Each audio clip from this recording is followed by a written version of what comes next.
Welcome back with my Pat, Paula and Madeline. Also delighted to be joined, I say delighted, I've just found something out which may make that look ridiculous, but delighted to be joined by a very famous comedian. He's an Egyptian comedian called Bاسم Yusuf, who somehow has 10.9 million Twitter followers, which is more than me.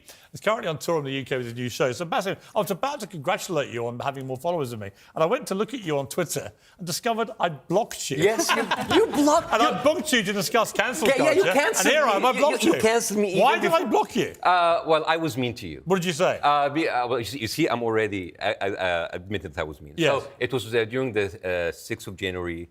Insurrection, and you were of course angry, and then I was angry, and then I said said the guy who had Donald Trump with him on his profile picture, and then of course you blocked me. Yeah, well, okay, I've unblocked you, and I've now followed you, Okay, so you're uncancelled. Okay, Although I don't think being blocked on Twitter is cancellation. No, it's not. It's not. Because you're still able to do what you want to do. Yeah, you're free. You're free. You shouldn't be forced to listen to it, right? No, democracy is a noisy place. Yeah. But I don't have to be there when I don't listen to something I don't like. Do you two block people? Not much, actually. No. I prefer muting people. Muting is quite fun because they don't even know you've muted. I love the idea that they keep yelling into the void. Yeah. I don't know and I don't care and they don't know. Yeah. They just keep yelling. It's great. I want to play a clip. This is Chris Rock. So we're only a few days away from the Oscars.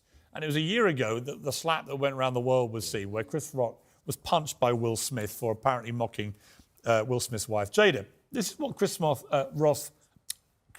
Rock said in his Netflix special this week about this. That's right, you say the wrong thing, get scared. Gotta watch out. You know what people say? They always say, words hurt. That's what they say. Gotta watch what you say, because words hurt.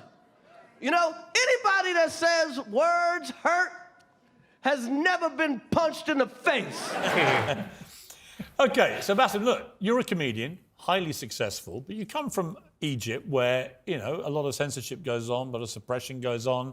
Not unknown, I suspect, for comedians to get, you know, punished or even put in prison on occasion. Well, I got my show cancelled a couple of times. Right. And So I had to eventually to leave. So that for me is cancelled. But you fled to the West where you hoped there would be liberation and freedom for people like you.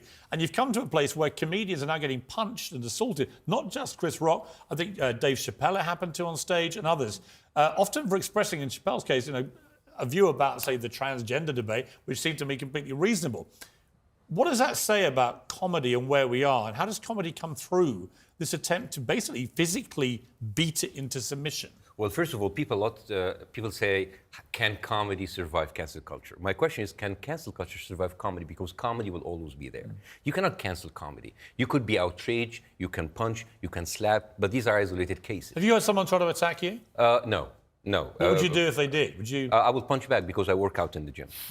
You look quite handy, actually. Should Chris Rock have punched Will Smith back? No, I think Chris Rock got his revenge a year later with a $40 million check from Netflix. Yes. So that is something that will last longer. I would have loved if Chris Rock had sued Will Smith, because that was not cancel culture. That is assault. No, but it's interesting, isn't it, Madeline? Because I remember at the time writing a piece almost defending Will Smith to a bit, where I thought that if he genuinely believed Chris Rock, who had a history of doing this to Jada Pinkett Smith, Will's wife, of mocking her, if he genuinely thought that Chris Rock, at the Oscars in front of 1 billion viewers, was mocking his wife's alopecia because she'd lost her hair, I think a lot of men might have stepped in and given him a slap. So it may have seemed insane, but it didn't seem that insane to me of a husband defending his wife against what he may have thought was a very personal attack.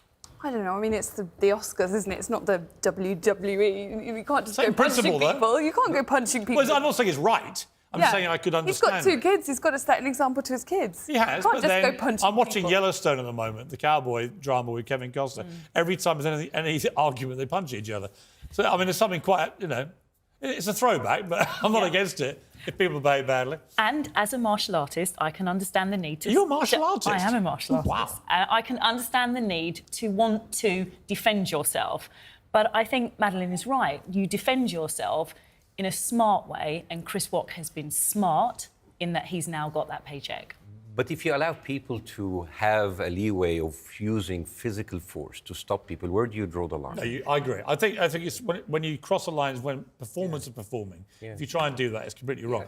Bاسm, Where are we with the woke culture in comedy? Because Bill Maher in America says they've become now a much better source of joke material than the far right. Well, you know, with the pendulum theory, it goes so far to the right, it comes back too far to the rest. Now, a lot of people make fun of the woke culture. And I think if people... Do you use that? Do you mock that? Yeah, sometimes. But my comedy is more about my personal journey, but I do sometimes in comedy because when a group of people feel themselves too entitled, too isolated, too protected, that's what happened. This is what happened with Dave Chappelle. I mean, like, why would transgender people or Muslim people or gay people or women be immune to satire? Well, there used to be a comedian here called Bernard Manning. He was a rough northern comic, very inappropriate by today's standards, very offensive. But his view was he used to mock everybody because he couldn't understand why, if you started making exceptions, well, where do you stop? Yeah. There is a kind of purity to that argument. Absolutely, because a lot of people say, where do you draw the line? The better question is, who will draw the line? Yeah. And how do you guarantee that tomorrow that line will not recede on your own freedoms? Well, I'm going to draw the line here. Bاسm, you're on tour at the moment. Good luck with the tour. I'm so glad I've unblocked you. Oh, thank you so much. I'm so glad I now follow you. I'm happy that I came but all the way can you to now London. follow me and tell your followers to follow me, all right? I will That's tell the deal. And I'd be nice on be nicer. Thank you both very much indeed. Well, that's it from me.